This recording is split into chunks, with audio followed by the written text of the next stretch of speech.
banyak orang mencari kesembuhan keluar dirinya, mengejar obat, terapi, dan berbagai metode penyembuhan. Namun sering lupa bahwa sumber pertama dari sehat dan sakit justru bermula dari dalam pikiran. Pikiran bukan sekadar alat untuk berpikir, melainkan pusat kendali yang memengaruhi tubuh, perasaan, dan bahkan arah hidup kita. Dalam video ini, kita akan membahas sebuah rahasia besar yang sering diabaikan.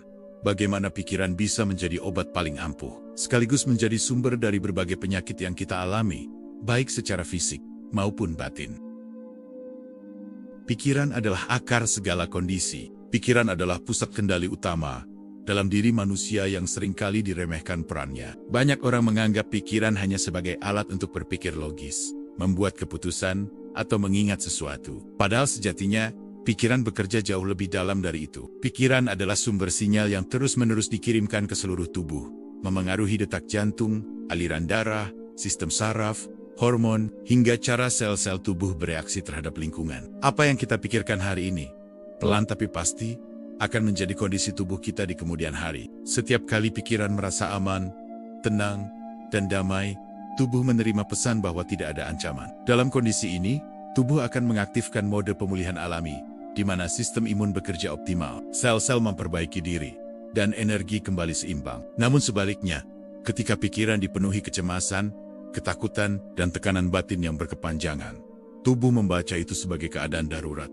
meskipun secara fisik tidak ada bahaya nyata yang mengancam. Masalahnya, banyak orang hidup dalam tekanan pikiran tanpa menyadarinya. Pikiran terus bekerja tanpa henti, memutar ulang kekhawatiran masa depan, penyesalan masa lalu, dan ketakutan yang bahkan belum tentu terjadi. Ketika kondisi ini berlangsung lama, tubuh tidak pernah benar-benar mendapatkan waktu untuk beristirahat dan memperbaiki diri. Disinilah awal mula berbagai gangguan kesehatan perlahan muncul. Pikiran ibarat akar dari sebuah pohon, sedangkan tubuh adalah batang, cabang, dan daun. Jika akar terus disiram dengan racun berupa pikiran negatif, maka sekuat apapun batangnya, lambat laun akan melemah. Penyakit fisik seringkali bukan datang tiba-tiba, melainkan hasil dari akumulasi pikiran yang tidak sehat selama bertahun-tahun. Banyak keluhan tubuh sebenarnya adalah bentuk komunikasi. Tubuh berbicara melalui rasa lelah, nyeri, sakit kepala, gangguan pencernaan, dan berbagai gejala lain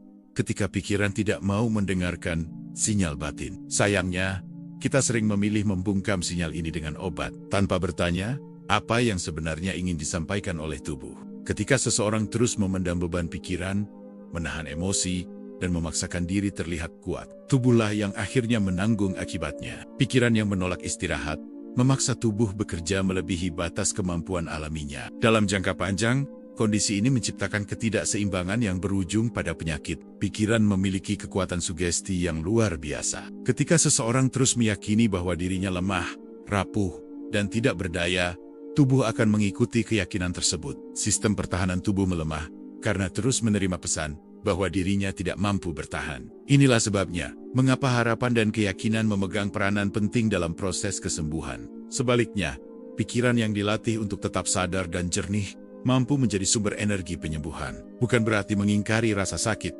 tetapi mampu melihat kondisi dengan penerimaan dan ketenangan. Pikiran seperti ini membantu tubuh beradaptasi, memperbaiki, dan memperkuat dirinya secara alami. Seringkali, penyakit muncul bukan karena tubuh kita rusak, melainkan karena pikiran terlalu lama berada dalam konflik. Konflik antara apa yang dirasakan dan apa yang dipaksakan, antara keinginan hati dan tuntutan hidup, antara luka lama dan realitas yang belum diterima. Konflik inilah yang menciptakan tekanan internal. Pikiran yang tidak pernah diberi ruang untuk diam akan terus menciptakan kebisingan batin. Kebisingan ini menguras energi vital yang seharusnya digunakan tubuh untuk menjaga keseimbangan dan kesehatan. Tanpa disadari, kita menghabiskan energi hanya untuk memikirkan hal-hal yang belum tentu terjadi. Ketika pikiran dipenuhi keluhan, tubuh ikut beradaptasi dengan frekuensi keluhan tersebut. Sel-sel tubuh bekerja dalam kondisi tegang, aliran energi melambat, dan sistem regenerasi terganggu. Inilah alasan mengapa orang yang terus mengeluh sering merasa tubuhnya semakin lemah.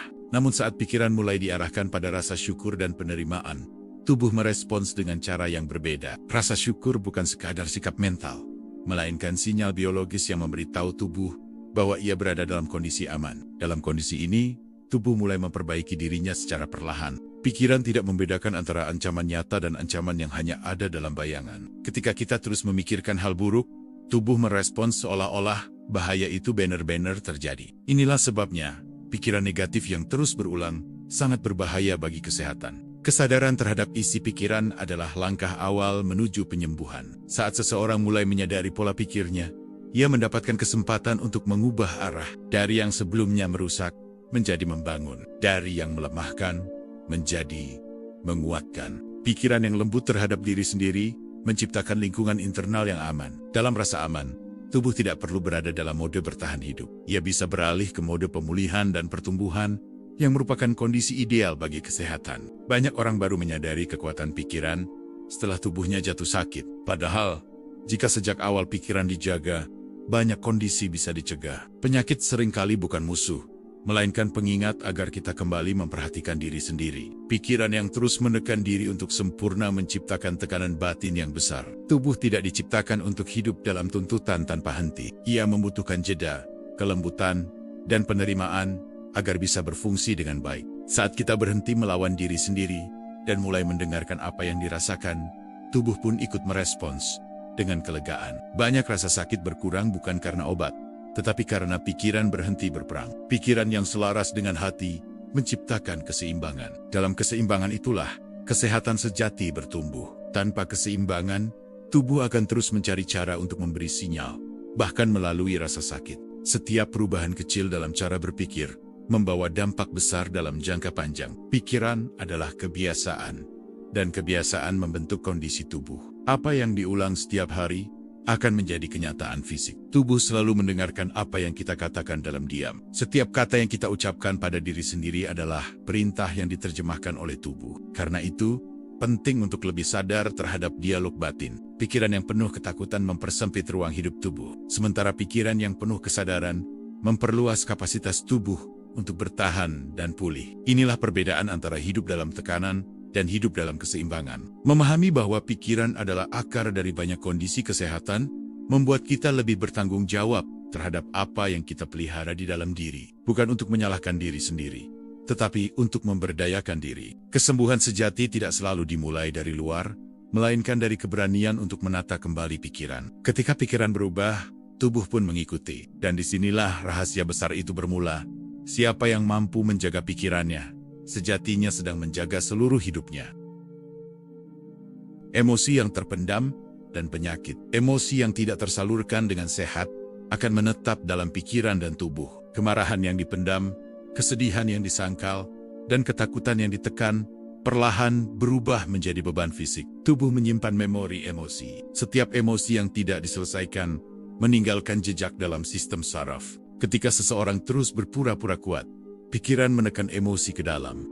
Tubuhlah yang akhirnya menanggung akibatnya. Banyak orang sakit bukan karena lemah, tetapi karena terlalu lama memendam perasaan. Emosi yang terpendam menciptakan ketegangan kronis dalam tubuh. Ketegangan ini mengganggu aliran energi dan fungsi organ. Pikiran yang menolak emosi sebenarnya sedang menolak bagian dari dirinya sendiri. Saat emosi diterima dan diakui, pikiran menjadi lebih ringan dan tubuh lebih rileks. Menangis, berbicara, dan mengekspresikan perasaan adalah bentuk pengobatan alami. Penyakit sering muncul ketika seseorang tidak lagi mampu menanggung beban emosional. Pikiran yang terus menyalahkan diri sendiri memperparah kondisi tubuh. Memaafkan bukan hanya untuk orang lain, tetapi juga untuk membebaskan tubuh dari beban. Emosi yang dilepaskan dengan sadar membantu tubuh memulai proses penyembuhan. Ketika pikiran berdamai dengan masa lalu, tubuh berhenti mengulang luka yang sama. Banyak keluhan fisik berkurang ketika seseorang berani jujur pada perasaannya. Pikiran yang menekan emosi menciptakan konflik internal yang melelahkan.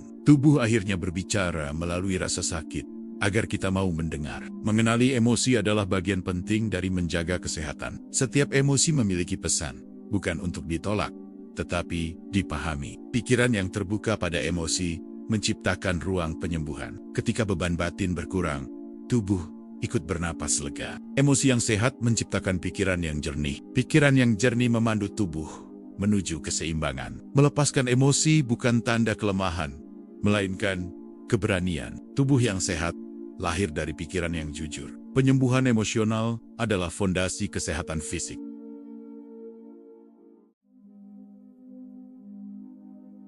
Apa yang kita yakini tentang diri sendiri sebenarnya adalah perintah paling kuat yang dikirimkan pikiran kepada tubuh. Keyakinan bekerja seperti sebuah program yang berjalan terus-menerus tanpa kita sadari, memengaruhi cara tubuh merespons rasa sakit, kelelahan, harapan, bahkan kesembuhan. Ketika keyakinan ini tidak disadari, ia tetap bekerja, namun seringkali justru merugikan. Jika seseorang meyakini dirinya lemah, rapuh, dan tidak memiliki daya tahan, tubuh akan mengikuti keyakinan tersebut dengan menurunkan kekuatan alaminya. Sistem pertahanan tubuh melemah bukan karena tubuh rusak, tetapi karena pikiran terus mengirimkan pesan ketidakmampuan. Tubuh hanya menjalankan apa yang diyakini pikiran sebagai kebenaran. Sebaliknya, keyakinan akan kesembuhan memberi harapan nyata bagi tubuh. Harapan ini bukan sekadar angan-angan, melainkan sinyal biologis yang memberitahu tubuh bahwa masih ada peluang untuk pulih. Dalam kondisi penuh harapan, tubuh bekerja lebih kooperatif, lebih responsif terhadap proses penyembuhan. Sugesti bukanlah ilusi, melainkan bahasa yang paling dipahami oleh pikiran. Apa yang sering kita dengar, ucapkan, dan pikirkan akan diterjemahkan tubuh sebagai arahan. Inilah sebabnya mengapa banyak terapi bekerja efektif. Bukan hanya karena metodenya, tetapi karena mampu mengubah keyakinan terdalam seseorang. Pikiran yang percaya pada proses penyembuhan membantu tubuh bergerak lebih cepat menuju pemulihan. Sebaliknya, keyakinan negatif sering menjadi penghambat terbesar kesembuhan. Bahkan, ketika pengobatan sudah dilakukan dengan maksimal, pikiran menerima apa yang sering diulang, lalu menjadikannya kenyataan internal. Ucapan yang kita katakan pada diri sendiri membentuk realitas batin, yang akhirnya memengaruhi kondisi fisik. Tubuh merespons sugesti layaknya perintah langsung, tanpa mempertanyakan apakah sugesti itu membangun atau merusak. Karena itu, kata-kata dalam hati memiliki dampak yang jauh lebih besar dari yang kita bayangkan. Keyakinan yang dibangun dengan sadar menciptakan kekuatan batin yang stabil. Pikiran yang optimis membantu tubuh bertahan dalam kondisi sulit, sementara rasa putus asa perlahan melemahkan sistem pertahanan tubuh. Keyakinan bukan sekadar pikiran sesaat, melainkan sikap hidup yang terus dipraktikkan. Ketika keyakinan berubah, reaksi tubuh pun ikut berubah. Pikiran yang penuh harapan menciptakan hormon yang menenangkan, sedangkan keyakinan negatif menciptakan ketegangan berkepanjangan. Menyadari keyakinan yang salah adalah langkah penting menuju kesehatan yang lebih baik. Pikiran dapat dilatih untuk memilih keyakinan yang membangun, dan tubuh akan mengikuti pikiran yang konsisten. Setiap afirmasi positif adalah benih kesehatan yang ditanam sedikit demi sedikit. Keyakinan yang kuat menumbuhkan daya tahan, karena pikiran adalah jembatan antara keyakinan dan tubuh. Mengubah keyakinan berarti mengubah arah kesehatan, dan seringkali kesembuhan tidak dimulai dari sesuatu yang besar, melainkan dari satu keyakinan sederhana bahwa diri ini masih bisa pulih. Pikiran tenang sebagai obat alami. Ketenangan pikiran adalah obat alami yang paling sering diabaikan. Padahal justru inilah kondisi yang paling dibutuhkan tubuh untuk memulihkan dirinya. Saat pikiran tenang, tubuh menerima sinyal bahwa ia berada dalam keadaan aman, tidak terancam, dan tidak perlu terus-menerus berjaga. Dalam kondisi inilah, sistem penyembuhan alami tubuh bekerja dengan maksimal, memperbaiki sel-sel yang rusak, dan menyeimbangkan fungsi organ. Pikiran yang terus gelisah membuat tubuh hidup dalam tekanan tanpa henti. Meski secara fisik tidak ada bahaya, tubuh tetap bereaksi seolah sedang menghadapi ancaman. Detak jantung meningkat, napas menjadi pendek, dan energi terkuras hanya untuk bertahan. Jika kondisi ini berlangsung lama, tubuh kelelahan dan kehilangan kemampuan alaminya untuk pulih. Saat pikiran mulai melambat, tubuh ikut melambat dari ketegangan. Otot yang sebelumnya tegang mulai mengendur, napas menjadi lebih dalam, dan aliran energi kembali lancar. Ketenangan memberi tubuh kesempatan untuk beristirahat dari perjuangan yang tidak perlu. Banyak orang salah memahami ketenangan sebagai sikap pasrah atau menyerah. Padahal, ketenangan sejati justru lahir dari kesadaran penuh. Pikiran yang tenang bukan berarti tanpa masalah, tetapi mampu melihat masalah tanpa panik dan tanpa tekanan berlebihan. Dalam kondisi tenang, tubuh lebih responsif terhadap pengobatan apapun yang dijalani. Obat, terapi, dan perawatan bekerja lebih efektif ketika pikiran tidak diliputi ketakutan dan kecemasan. Ketenangan mempercepat kerja sistem imun dan menurunkan peradangan yang disebabkan oleh stres. Pikiran yang tenang juga sangat berpengaruh terhadap kualitas tidur. Tidur yang dalam dan berkualitas adalah salah satu bentuk penyembuhan paling alami. Saat tidur nyenyak, tubuh melakukan regenerasi sel dan memperbaiki keseimbangan hormon yang terganggu. Doa, meditasi, dan kesadaran napas adalah jalan sederhana untuk menenangkan pikiran. Aktivitas ini bukan soal ritual semata, melainkan cara mengembalikan pikiran ke saat ini, menjauhkan diri dari beban masa lalu dan kekhawatiran masa depan.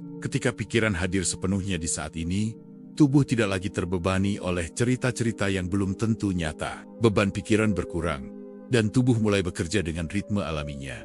Ketenangan menciptakan rasa aman di dalam diri. Dalam rasa aman, tubuh tidak perlu memproduksi hormon stres secara berlebihan. Sebaliknya, tubuh menghasilkan hormon yang mendukung pemulihan dan ketenangan batin. Stres yang berkurang memperkuat sistem kekebalan tubuh. Banyak penyakit membaik bukan karena perubahan besar, melainkan karena pikiran berhenti terus-menerus menekan tubuh. Pikiran yang teratur menciptakan ritme hidup yang sehat. Makan menjadi lebih teratur, tidur lebih nyenyak, dan tubuh lebih peka terhadap kebutuhannya sendiri. Ketenangan bukan sesuatu yang datang dengan sendirinya, tetapi bisa dilatih. Setiap kali kita memilih untuk berhenti sejenak, menarik napas, dan menyadari apa yang sedang dirasakan, kita sedang memberi obat alami bagi tubuh. Pikiran yang sadar mampu memilih respons yang sehat, bukan reaksi yang terburu-buru. Dalam pilihan inilah, kesehatan jangka panjang dibentuk. Tubuh menyukai ritme yang stabil dan penuh kelembutan. Ketika hidup dijalani dengan tempo yang lebih sadar, tubuh tidak perlu berteriak melalui rasa sakit. Ketenangan juga membantu seseorang berdamai dengan kondisi yang sedang dialami. Penerimaan ini bukan menyerah,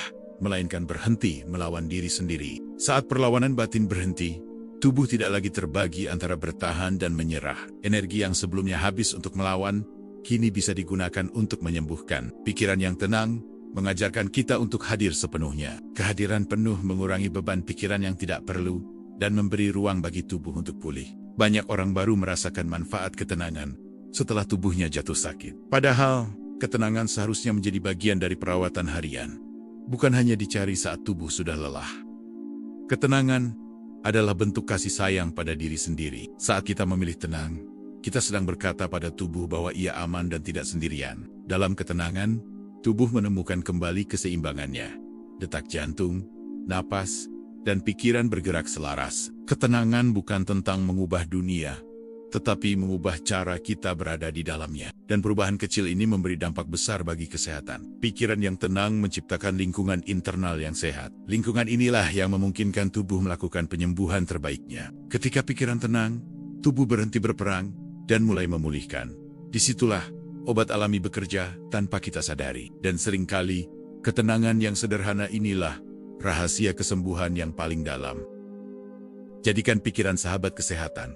Pikiran bukanlah musuh yang harus dilawan, melainkan sahabat yang perlu dipahami dan diarahkan. Selama ini banyak orang menderita bukan karena pikirannya bekerja, tetapi karena ia dibiarkan bekerja tanpa kesadaran. Pikiran yang tidak diarahkan akan berlari kemana saja, membawa tubuh ke dalam kelelahan yang tidak perlu. Ketika pikiran dijadikan sahabat, kita mulai berhenti memeranginya. Kita belajar mengamati isi pikiran tanpa langsung percaya pada setiap cerita yang muncul. Dari sini, tekanan batin perlahan berkurang, karena tubuh tidak lagi dipaksa bereaksi terhadap setiap ketakutan dan kekhawatiran. Pikiran yang disadari menciptakan jarak antara perasaan dan reaksi. Jarak inilah yang memberi ruang bagi tubuh untuk bernapas. Dalam ruang tersebut, tubuh menemukan kembali ritme alaminya untuk menjaga keseimbangan dan kesehatan. Menjadikan pikiran sahabat berarti memperlakukannya dengan kelembutan, bukan dengan kekerasan. Banyak orang terlalu keras pada dirinya sendiri, menuntut pikiran selalu kuat dan sempurna. Padahal, pikiran yang dipaksa justru melelahkan tubuh.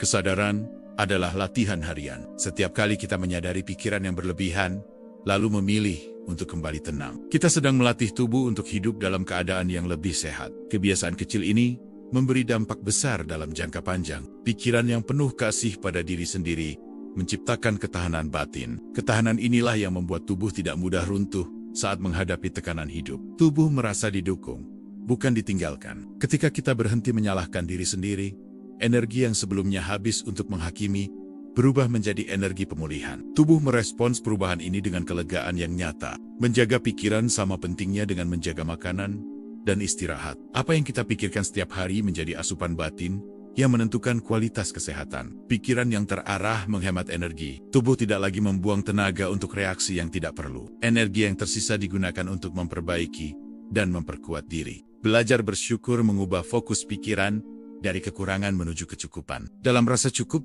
tubuh merasa aman dan berhenti berada dalam mode bertahan hidup. Pikiran yang jujur membantu kita mengenali kebutuhan tubuh. Ketika lelah, kita berhenti. Ketika butuh tenang, kita memberi ruang. Inilah bentuk kebijaksanaan sederhana yang sering diabaikan. Tubuh dan pikiran bukan dua hal yang terpisah. Keduanya saling memengaruhi setiap saat. Apa yang terjadi di pikiran akan tercermin di tubuh. Dan apa yang terjadi di tubuh memengaruhi pikiran. Menjadikan pikiran sahabat berarti membangun hubungan yang sehat dengan diri sendiri. Hubungan inilah fondasi kesehatan sejati. Bukan sekadar bebas dari penyakit, tetapi hidup dalam keseimbangan. Kesadaran hari ini menentukan kondisi esok hari. Setiap pilihan kecil dalam cara berpikir akan membentuk masa depan kesehatan kita. Pikiran yang terawat menciptakan hidup yang lebih selaras. Dalam keselarasan itu, tubuh menemukan kekuatannya kembali. Banyak orang mencari obat keluar, padahal sahabat penyembuhan sudah ada di dalam diri sejak awal. Tinggal bagaimana kita memperlakukannya. Ketika pikiran tidak lagi menjadi sumber tekanan, tubuh berhenti mengirim sinyal melalui rasa sakit. Ia tidak perlu berteriak, karena akhirnya didengar. Menjadikan pikiran sahabat bukan berarti hidup tanpa masalah, tetapi hidup tanpa terus menyakiti diri sendiri. Dalam hubungan yang sehat dengan pikiran, tubuh belajar pulih dengan caranya sendiri. Di titik inilah kesehatan bukan lagi perjuangan, melainkan proses alami. Dan saat pikiran dan tubuh berjalan seiring, hidup terasa lebih ringan, lebih sadar, dan lebih bermakna. Pada akhirnya kita sering mencari kesembuhan keluar diri, padahal sumber terdekatnya ada di dalam pikiran kita sendiri. Pikiran yang kita rawat dengan kesadaran, ketenangan, dan kejujuran akan menjadi obat yang menenangkan tubuh, menyejukkan hati, dan menguatkan jiwa. Penyakit bukan selalu musuh yang harus diperangi, melainkan pesan yang perlu didengarkan. Ia hadir untuk mengingatkan bahwa ada bagian dari diri kita yang lelah, terabaikan, dan membutuhkan perhatian. Ketika kita berhenti melawan dan mulai memahami, proses penyembuhan pun berjalan dengan cara yang lebih alami. Ingatlah, tubuh selalu setia mengikuti arah pikiran. Saat pikiran dipenuhi ketakutan, tubuh melemah. Namun saat pikiran dipenuhi harapan dan ketenangan, tubuh menemukan kekuatannya kembali. Perubahan kecil dalam cara berpikir hari ini dapat menjadi awal dari kesehatan di masa depan. Mulailah dengan satu hal sederhana. Dengarkan pikiran Anda. Lembutlah pada diri sendiri. Dan izinkan tubuh bernapas dengan tenang. Karena ketika pikiran dan tubuh berdamai, disitulah kesehatan sejati tumbuh. Terima kasih telah menyimak. Semoga video ini menjadi pengingat bahwa kesembuhan bukan hanya tentang obat, tetapi tentang bagaimana kita memperlakukan diri kita sendiri.